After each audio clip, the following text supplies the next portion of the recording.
And it's crazy, whenever you leave America, you realize that certain countries, whether it's like Mexico or you know, Middle East or like Latin American countries, a lot of countries, there's certain words that don't exist in other countries that exist here. For example, in Beirut, in the driving, there's no word for the word lane. There's no word for no lanes. And again, it's the same in Mexico and all the Middle Eastern countries, no word for lane, just does not exist. I was in Beirut and our driver was driving, he's like, maybe I go over here, maybe I go over here. I like it over here now. I like it over here. He wasn't even looking straight ahead. He's like, so what do you guys want to do? Where do you want to go? What do you feel like doing? Oh, from Iran. I like Iran. Okay. It was craziness. At one point, our driver made a right-hand turn from the far left lane through 6 lanes of traffic. He just went for it. He's like, fuck it. 50 years of war, I'm going for it. And if you've ever been a passenger in one of these cars outside this country, you know it's the freakiest moment of your life. We were going through traffic and I was like, oh my God, I'm gonna die. And all of a sudden I look up and there's a car coming at us, and the car got within 3 feet, and suddenly a scooter went right between us.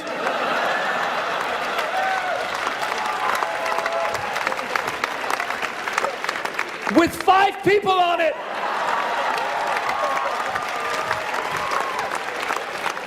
Each carrying a watermelon.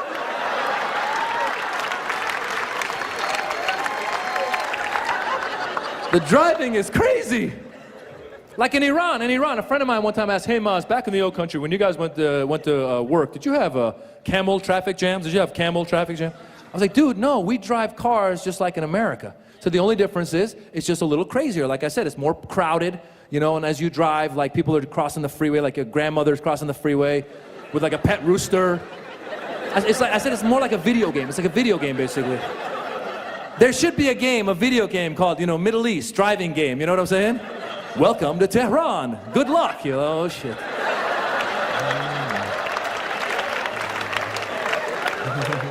Beep, beep. I said the other difference is in America, for example, in America, when you miss your exit, you just go to the next exit, you come back and you go again.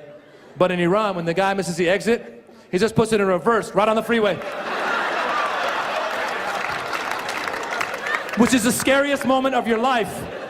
When your driver's looking at you going backwards on the freeway. I was like, where are you going? He's like, I missed my exit, I missed my exit. I was like, go around. He's like, don't worry, I take care of it, I take care of it, don't worry. And what's crazy is, in Iran, they're used to it. So everyone was just going around, oh, he must have missed his exit, go around, come on, hurry up, hurry up, hurry up, go. It was a different world. Different world. Parenting was different. Like our parents didn't do like birds and the bees. Josefa, did your Indian dad do? No, didn't even know what it meant. I asked my Persian dad, I go, can you do the birds and the bees? He goes, son, we don't have birds and bees. We have lawyers and doctors. And I hope you be one.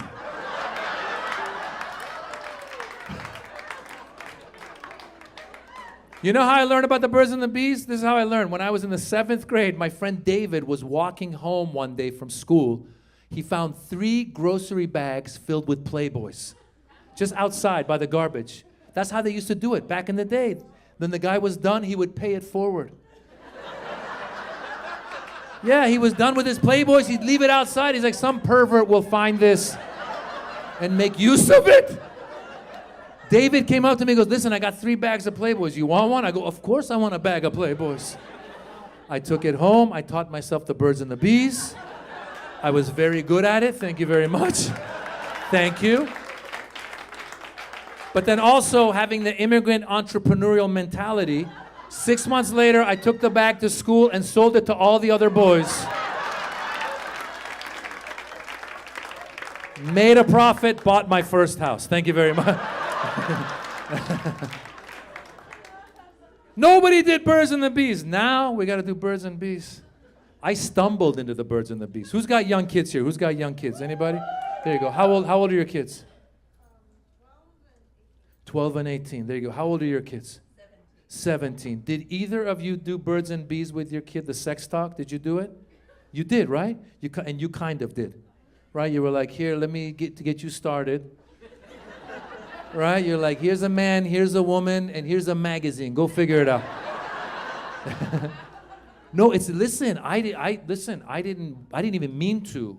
I didn't mean to do the birds and the bees. I stumbled into it because we read books as parents now. We read books. And the book says if your kids ever ask you a question, answer them honestly. That's what you got to do, right? So I was watching when my daughter was 8 and my son was 10. I was watching a TV show with them. First of all, as your boy gets into his like teenage years, boys get a little spaced out. Like Dara's a smart guy, but he's a little just, oh. And girls are sharp. You're sharp. My daughter is like CSI, FBI, CIA, all combined.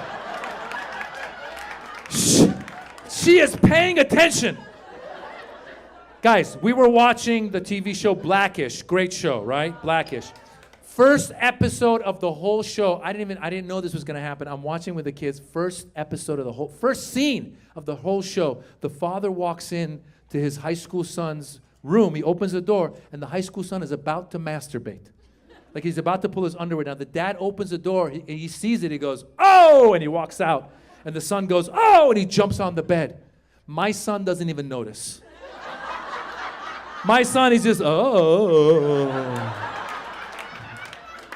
My daughter, right away, she goes, what just happened?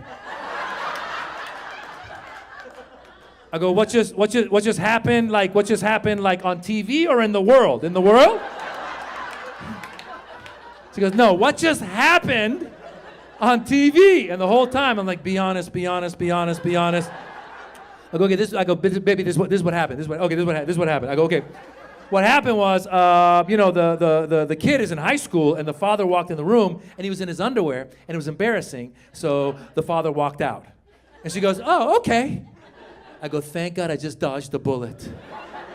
Very next scene, the father goes into the mother. He goes, hey, I just caught our son playing with himself.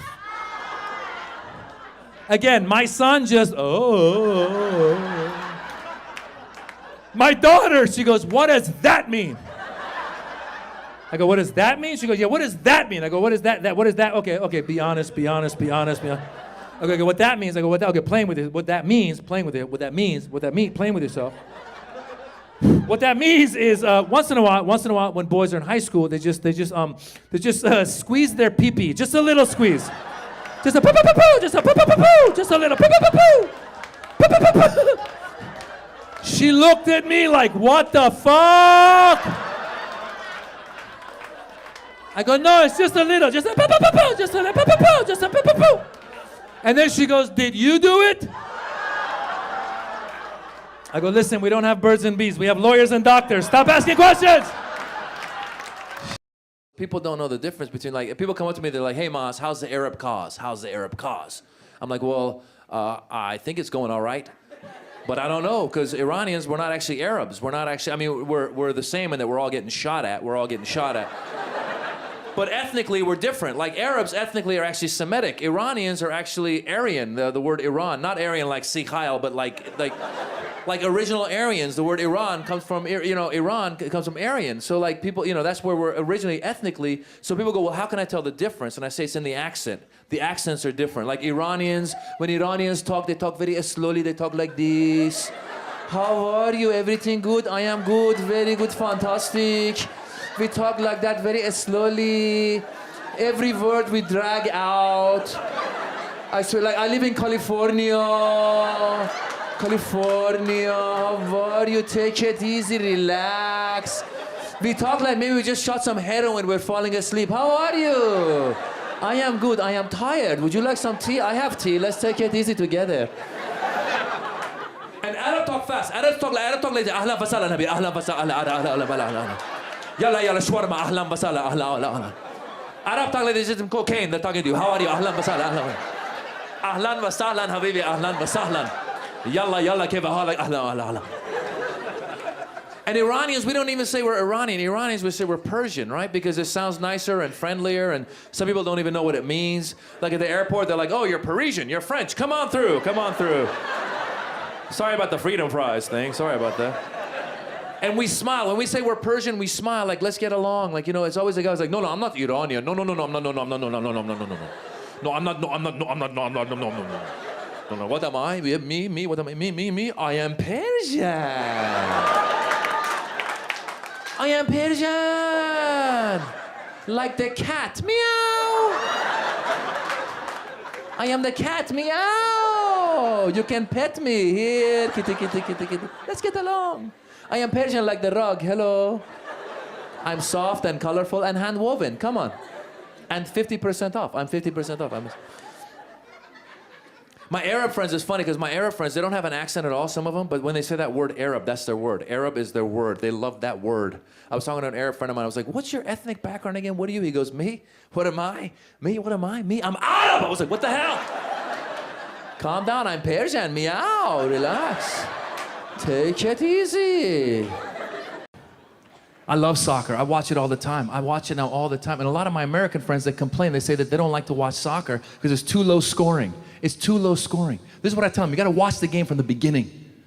Watch the game from the beginning because the excitement in soccer, the excitement builds. The excitement, it's a very orgasmic game.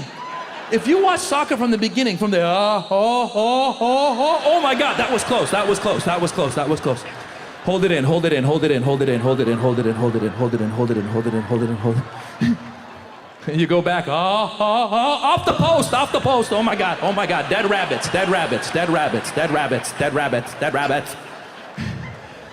Even when they score, the announcer is very orgasmic. Goal! You're like, yeah! But that's where the analogy with sex ends, okay? After that, sex and soccer are very different, all right?